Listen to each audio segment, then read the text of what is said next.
Hello students, how are you all? I hope that you all are fit and fine and I hope कि आप सभी ने पिछले जो चैप्टर है वो अच्छे से कंप्लीट कर लिया होगा. So now let's move into the 10th chapter and 10th chapter name is where the mind is free from fear. So आप इस लाइन से क्या समझे? Where the mind is free from fear मतलब कि जहाँ पर हमारा माइंड जो है वो एकदम फ्री रहता है. किससे? डर से. ठीक है. So basically this is a poem. So student, before starting this poem, here is the point given. Gear up. Poets often paint a vision of an ideal society that breathe into their poems. Where the mind is free from fear is one such poem. तो यहाँ पर ये बताया गया है कि जो poets होते हैं, जो कवि होते हैं, ठीक है, वो एक ऐसी सोसाइटी को पेंट करते हैं, एक आइडियल सोसाइटी को पेंट करते हैं, ठीक है, विच ब्रीथ इनटू देयर पोम, मतलब कि जो सांस लेती है उनके पोम में. आइडियल सोसाइटी मतलब एक ऐसी सोसाइटी जहाँ पर सब अच्छा अच्छा है, एकदम पॉजिटिव फॉर्म है. ठीक है, तो पोएट्स कुछ ऐसी सोसाइटी को क्रिएट करते हैं. ओके. अब यहाँ पर जो ये पोम दी गई है आपको, where the mind is free from fear, ये भी एक तरीके की ऐसी ही पोम है जिसमें एक आइडियल सोसाइटी को क्रिएट किया गया है जो कि सांस ले रही है इस पोम में. Okay. So student, the next point over here is let's accelerate. What do you understand by the title of the poem? आप title of the poem से क्या समझे आपको बताना है. Draw some visuals and write some words to convey your thoughts. Draw some visuals and write some words to convey your thoughts. So basically student, आपको कुछ visuals यहाँ पर create करने हैं, बनाने हैं, जो भी आपको इस title से समझ में आ रहा है. ठीक है. और कुछ ऐसे words भी आपको convey करने हैं जो आपके thoughts में चल रहे हैं. ठीक है. Use the space given below. So इस space को आपको use करना है और यहाँ पर आपको जो भी draw करना है, जो भी आपके mind में आ रहा है वो आपको draw करना है. ठीक है.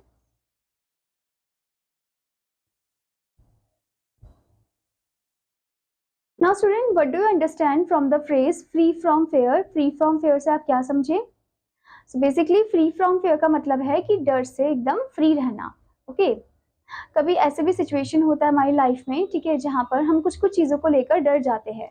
ठीक है, जैसे कि आप में से किसी को अंधेरे से डर लगता होगा, किसी को हाइट से डर लगता होगा, किसी को सबके सामने बोलने से डर लगता होगा, नर्वसनेस होती होगी. ठीक है, तो अलग अलग टाइप के डर होते हैं. तो इन्हीं डर से हमें क्या होना है? फ्री होना है. Okay. Now next thing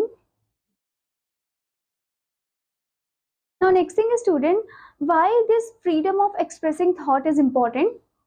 So basically freedom of expressing the thought is very important to express yourself. अगर सोचो कि freedom of expressing thought नहीं होता, ठीक है, तो हम अपने आप को अच्छे से express नहीं कर पाते, सारी बात हमारे मन में दबी रहती और mentally हम बहुत ज़्यादा परेशान भी रहते. ओके. तो इसीलिए ये बहुत ही अच्छा होगा कि आप अपने जो भी थॉट है उनको अच्छे से एक्सप्रेस कर सको. वेदर आप किसी क्रिएटिविटी फील्ड में उस चीज़ को एक्सप्रेस कर रहे हो, ठीक है, पेंटिंग करके, ड्रॉ करके, या कोई पोम लिख के, ठीक है, गाकर, या फिर डांस करके उसे एक्सप्रेस कर रहे हो, या फिर सीधे बोल कर ही उसे एक्सप्रेस कर रहे हो. ठीक है. Now student, let's move into the point perspective matters. What would a world free from fear do to people? अगर सोचो एक ऐसी दुनिया हो जहाँ पर कोई भी लोग डरता नहीं है, ठीक है, कोई भी एक पर्सन जो है वो डरते नहीं है, वो एकदम डर से क्या हो चुके हैं? फ्री हो चुके हैं. तो वो दुनिया किस तरीके से लगेगी? Options are holistic improvement in life, एक पूरा होलिस्टिक इम्प्रूवमेंट हो जाएगा लाइफ में, और इम्प्रूवमेंट इन वर्क, और या फिर सिर्फ काम में ही इम्प्रूवमेंट होगा. सो अगर देखा जाए, अगर सब पर्सन जो है अपने डर से एकदम फ्री हो जाए, ठीक है, डर से फ्री का मतलब ये नहीं है कि आप बिल्कुल भी नहीं डर रहे हो और कुछ भी मनमानी कर रहे हो, कुछ गलत काम कर रहे हो, ये भी नहीं है. ठीक है, डर से फ्री होने का मतलब ये है कि आपको कोई ऐसी चीज़ जो अंदर ही अंदर आपको डरा रही थी, उससे अब आप फ्री हो गए हो. तो उस चीज़ से जब हम फ्री होते हैं तो हमारा एक होलिस्टिक इम्प्रूवमेंट होता है हमारी पूरी लाइफ का. ठीक है, तो इसका मतलब आप ऑप्शन ए पे टिक करोगे. Okay, holistic improvement in life. Okay. Now student, let's read a poem that expresses a deep longing for a world free from fear and division. तो चलिए इस पोम को पढ़ते हैं जिसमें क्या एक्सप्रेस किया गया है. जिसमें एक्सप्रेस किया गया है एक डीप लॉन्गिंग, मतलब एक चाह किसके लिए? एक वर्ल्ड जिसमें सब जो है वो डर से फ्री हो जाए, ठीक है, और डिवीजन से भी फ्री हो जाए. डिवीजन किस टाइप का? डिवीजन रेसिज्म का, ठीक है, कास्ट का और रिलीजन का. Okay. So let's recite this pome. where the mind is without fear and the head is held high, where knowledge is free, where the world has not been broken up into fragments by narrow domestic walls, where words come out from the depth of truth, where tireless striving stretches its arms towards perfection, where the clear stream of reason has not lost its way into the dreary desert sand of dead habit, where the mind is led forward by thee into ever widening thought and action, into that heaven of freedom, my father, let my country awake. तो यहाँ पर जो poet है वो बता रहे हैं कि where the mind is without fear, मतलब कि ऐसी दुनिया जहाँ पर जो माइंड है वो बिना किसी डर के है, ठीक है, मतलब कोई डर ही नहीं है अब, okay, and the head is held high, और जो हेड पहले डाउन था वो अब ऊंचा है, सर जो है अब ऊंचा है, ठीक है, और बिना किसी डर के है। वेयर नॉलेज इज फ्री, और नॉलेज जो है वो एकदम फ्री है, जहाँ पर नॉलेज एकदम फ्री है, ठीक है।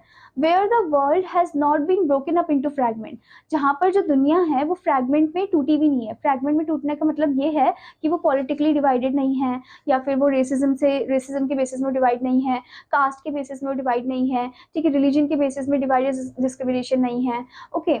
बाय नैरो डोमेस्टिक वॉल्स, किससे? बाय नैरो डोमेस्टिक, बहुत ही पतली सी डोमेस्टिक वॉल से, वो डिवाइडेड फॉर्म में नहीं है, फ्रैगमेंट फॉर्म में नहीं है, ठीक है। Where words come out from depth of truth, और जहाँ पर जो शब्द है वो एकदम गहराई से, सच्चाई की जो गहराई है वहां से आ रहे हैं, ठीक है। Where tireless striving stretches its arms towards perfection, जहाँ पर टायरलेस का मतलब है कि बिल्कुल भी थकावट नहीं, ठीक है, और स्ट्राइविंग का मतलब है कि अपने एफर्ट्स को अचीव करना, ओके। तो जब हम बिल्कुल भी थकावट नहीं और अपने एफर्ट्स को जब हम अचीव करते हैं तो वो चीज़ एकदम आर्म को स्ट्रेच कर रही है टुवर्ड्स द परफेक्शन, कहाँ पर लेकर जा रही है आपको? परफेक्शन की तरफ लेकर जा रही है। Where the clear stream of reason has not lost its way, जहाँ पर जो क्लियर स्ट्रीम ऑफ रीजन है उसने अपना जो रास्ता है वो एकदम लॉस नहीं किया है, ठीक है। Into the dreary desert sand of dead habit, और कहाँ पर अपना रास्ता उसने लॉस नहीं किया है? Into the dreary desert, ड्रीयरी desert का मतलब है कि डिप्रेशन में अपने रास्ता जो है वो लॉस नहीं किया है, ठीक है। Sand of the dead habit, ठीक है, जो डेड हैबिट का मतलब यहाँ पर ये हो गया कि जो ओल्ड सुपरस्टिशियस है, जिसको पहले लोग मानते थे, ठीक है, कि ये नहीं करना चाहिए, बिल्ली रास्ता काटे तो ऐसे करना चाहिए, ठीक है, तो उन चीज़ों से हम एकदम दूर हो चुके हैं, okay. Where the mind is led forward by thee, और जो माइंड है वो अपने आप, मतलब गॉड की मदद से और अपने आप भी हम आगे की तरफ जा रहे हैं, ठीक है, एकदम ओपन माइंडेड फॉर्म में जा रहे हैं, ठीक है, नैरो फॉर्म में नहीं, okay. Into ever widening thought and action, और हमारे जो थॉट है और एक्शन है वो एकदम एवर वाइडनिंग फॉर्म में हो रहे हैं, ठीक है, यानी कि हमारा जो थॉट और एक्शन है वो अनएंडिंग और कांस्टेंट फॉर्म में है, ठीक है, और एकदम ओपन माइंड फॉर्म में है। Into that heaven of freedom my father let my country awake, मतलब कि उस हेवन ऑफ फ्रीडम में, माय फादर का मतलब यहाँ पर ये है कि भगवान को रिप्रेजेंट किया गया है कि लेट माय कंट्री अवेक, कि मेरी कंट्री को आप एक बार फिर से अवेक कर दो और फ्रीडम ले आओ, ठीक है। So this beautiful poem is written by Rabindranath Tagore. So as you know student, Rabindranath Tagore जो है रविंद्रनाथ टैगोर जो है वो पहले एक ऐसे इंडियन थे, ठीक है, जिनको नोबेल पुरस्कार मिला था, यानी कि नोबेल अवार्ड मिला था, एंड ऑल्सो उनको किस चीज़ के लिए नोबेल प्राइज मिला था? उनको नोबेल प्राइज मिला था गीतांजलि के लिए, ठीक है, जो उन्होंने बुक लिखी थी, ओके। सो बेसिकली उन्होंने जो बुक लिखी थी वो बंगाली लैंग्वेज में लिखी थी, बट उसको फिर इंग्लिश में भी ट्रांसलेट किया गया था, okay. Now student, before moving further, here comes the point connect and reflect. Do you find any similarities between your own and the poet thought? क्या आप कोई ऐसी सिमिलैरिटी देख रहे हो अपने थॉट को? क्या आप कोई ऐसी सिमिलैरिटी देख रहे हो अपने और पोएट के थॉट के बीच में? अगर यस तो आपको उसे आंसर करना है, ठीक है, अगर नहीं है तो आपको वो भी आंसर करना है, okay. Now student, let's move into the working with words. So the first word is fragments, which means small pieces. Next is tireless, without getting tired. Next is striving, making efforts to achieve something.